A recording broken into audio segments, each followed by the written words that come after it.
Alrighty, this week we're going to be talking about due diligence. Okay, stay tuned.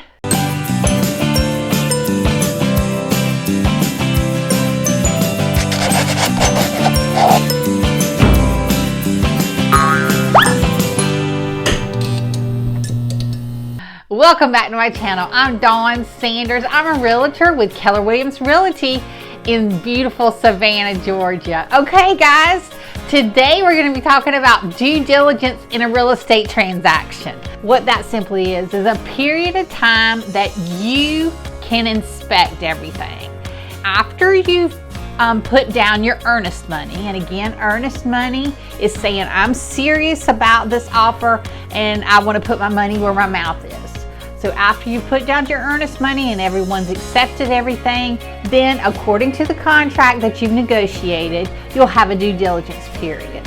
So what do we do during the due diligence period? Well, number one, we need to get a home inspection. That's going to check your electrical, that's going to check the high back, that's going to look at the structure, and it's going to go through a full report of plumbing and things like that. A home inspection is going to cost you an average price of about $500. Okay, again, your realtor can help set that up. If you don't know a home inspector, I know that your realtor knows several home inspectors. That's going to be a third party, unbiased opinion. They're going to look at the house and they're going to see any issues with the house. They're going to tell you how old the roof is, and they're going to tell you how old the high back is and things like that. So it's a really good opportunity to inspect the house. Okay, the next thing you want to do in Savannah, Georgia is get a pest inspection, otherwise known as a termite inspection. You want to make sure there's no issues with the house as far as termite goes.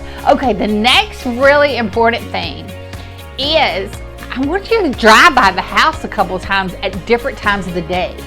Okay, so I want you to do the commute to work, okay, during commuting hours, to see, okay, well, it's going to take me 5 minutes longer, or it's going to take me 20 minutes longer to get to work, or wait, hey, I can get to work in 15 minutes shorter.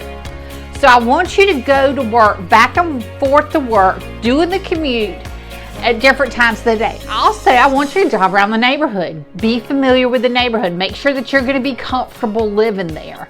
I want you to go at different times of the day. Go on the weekend when more people are going to be out and about, and drive by and look at the area. And at nighttime, you want to drive by and look at the area. So that's doing your due diligence, your inspections of the area. So also, the weekend is really a good time to kind of talk to neighbors. So that's important too. Talk to the neighbors, see how they like the area, see what their pros and cons of the area is. Okay, at the beginning of the contract, you'll have put down your earnest money. Within this due diligence, it is a time, if you change your mind for any reason, that you can rescind the contract, get out of the contract, and get your earnest money back.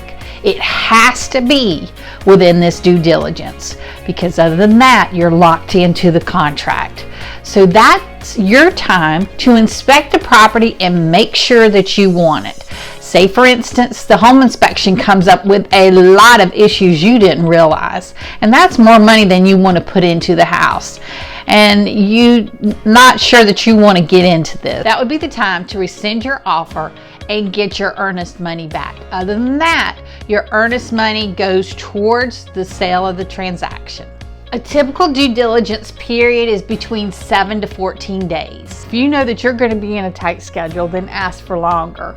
Again, a part of negotiation with sweetening a deal is maybe tightening up that due diligence period. Maybe 5 to 7 days if you're confident that you can get all these inspections done and get the reports back within this time frame. Also, it's really good to go ahead and get the covenants during this time. If there's any covenants in homeowners associations, codes and restrictions, this time to look at it to make sure that you're going to be able to follow those restrictions and that you're going to be comfortable living there.